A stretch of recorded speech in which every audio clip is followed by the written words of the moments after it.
የማቴዎስ ወንጌል ምዕራፍ 18 ቁጥር 15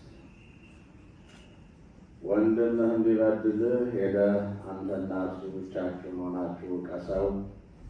ቢሰማ ወንድምህን ጠቀምከው፣ ባይሰማ ግን በሁለት ወይም በሦስት ምስክር አፍ ነገር ሁሉ እንዲጸና ዳግመኛ አንድ ወይም ሁለት ከአንተ ጋር ውሰድ። እነርሱንም ባይሰማ ለቤተ ክርስቲያን ንገራት። ደግሞም ቤተ ክርስቲያንን ባይሰማት እንደ አረመኔና እንደ ቀራጭ ይሁንልህ። እውነት እላችኋለሁ በምድር የምታስሩት ሁሉ በሰማይ የታሰረ ይሆናል፣ በምድርም የምትፈቱት ሁሉ በሰማይ የተፈታ ይሆናል። ደግሞ እላችኋለሁ ከእናንተ ሁለቱ በምድር በማናቸውም በሚለምኑት ነገር ሁሉ ቢስማሙ በሰማያት ካለው ከአባቴ ዘንድ ይደረግላቸዋል።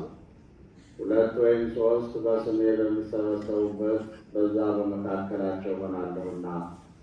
በዛም ጊዜ ጴጥሮስ ወደ እርሱ ቀርቦ ጌታ ሆይ ወንድሜ ቢበድለኝ ስንት ጊዜ ልተውለት? እስከ 7 ጊዜ ነውን? አለው። ኢየሱስ እንዲህ አለው፣ እስከ 7 ጊዜ 7 እንጂ እስከ 7 ጊዜ አይደለም።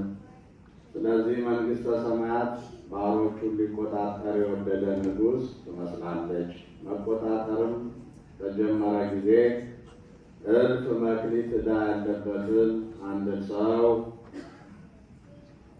ወደ እርሱ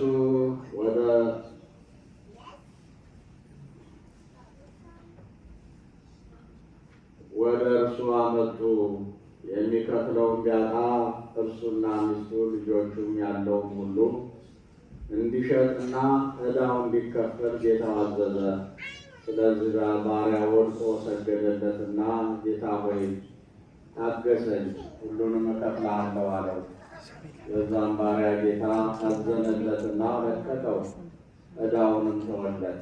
ነገር ግን ባሪያ ወጥቶ ከባልንጀሮቹ ከባሮቹ 100 ዲናር ዕዳ ያለበትን አንዱን አገኘና ዕዳህን ክፈለኝ ብሎ ያዘና አስጨነቀው። ስለዚህ ባልንጀራው ባሪያ ወድቆ ታገሰኝ፣ ሁሉንም እከፍልሃለሁ ብሎ ለመነው። እርሱም አልወደደም፣ ግን ሄዶ ዕዳውን እስኪከፍል ድረስ በወህኒ ያኖረው።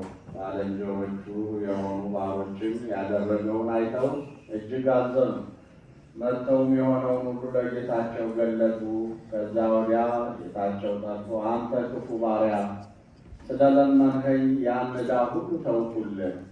እኔ እንደማሉ ባልንጀራ የሆነውን ያንን ባሪያ ልትምረው ለአንተስ አይገባህምን? አለው። ጌታውም ተቆጣና ዕዳው ሁሉ እስኪከፍለው ድረስ